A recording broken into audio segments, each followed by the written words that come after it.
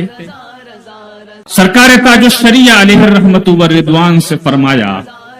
کہ اختر میاں اب یہ ذمہ داری تم سنبھالو، اپنی مسند افتاء کے اوپر سرکار تاج الشریعہ علیہ الرحمت والرضوان کو سرکار مفتی اعظم ہند علیہ الرحمت والرضوان نے خود بٹھایا اور ذمہ داری سونپی، اور ذمہ داری جو سونپی تو واقعی جانشین مفتی اعظم ہند ہونے کا حق ادا کیا سید سرکار تاج الشریعہ علیہ الرحمت والرضوان نے۔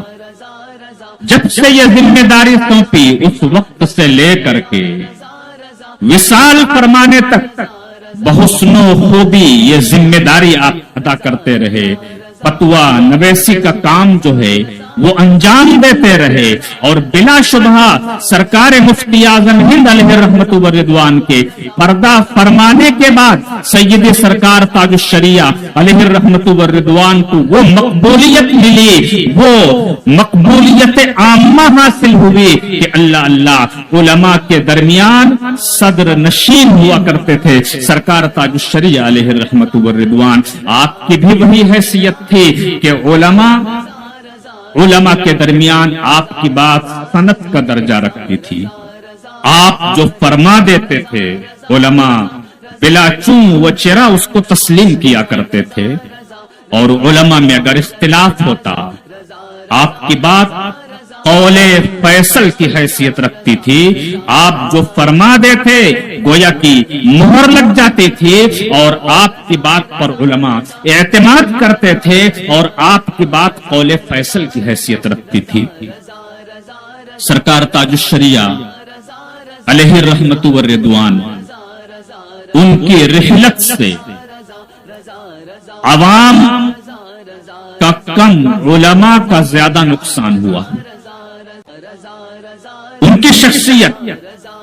صرف مرجع عوام نہیں تھی کہ عوام ہی ان کی جانب کھینچے چلے جاتے ہوں، مرجع علماء بھی تھی۔ بڑے بڑے علماء جب مسائل میں الجھ جاتے، کوئی مسئلہ درپیش ہوتا، پریشان ہو جاتے، حل نظر نہیں آتا، یا کچھ تحقیق کرنی ہوتی اور اس میں وہ الجھ جاتے کہ ہماری یہ تحقیق صحیح سمت میں جا رہی ہے یا نہیں جا رہی ہے، تو بڑے بڑے علماء کو یہ اطمینان رہتا تھا، یہ بھروسہ رہتا تھا کہ ایک ذات موجود ہے جو ہمارے سرپرست کی حیثیت رکھتی ہے، ہم اپنی بات ان کی بارگاہ میں پیش کریں گے، اگر ہم سے کوئی غلطی سرزد ہو رہی ہے تو وہاں سے تصحیح ہو جائے گی، ایک ذات بیٹھی ہوئی ہے، اگر ہمارے قدم پھسل رہے ہوں گے تو ہم کو وہ ذات سنبھال لے گی، وہ ذات کوئی اور نہیں سرکار تاج الشریعہ علیہ الرحمت والرضوان کی ذات تھی۔ خود استاذ الکریم حضور محدث کبیر جو شہزادہ صدر الشریعہ سرکار صدر الشریعہ علیہ الرحمت والرضوان جو بارگاہ اعلی حضرت کے تربیت یافتہ، ان کا علمی فقہی مقام کتنا بلند و بالا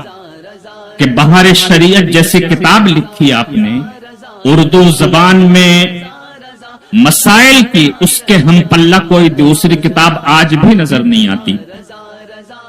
سرکار صدر الشریعہ علیہ الرحمت والرضوان کے شہزادے ہیں وہ، فقہی علمی گھرانہ کی آنکھ کھولتے ہی علم کی محفلیں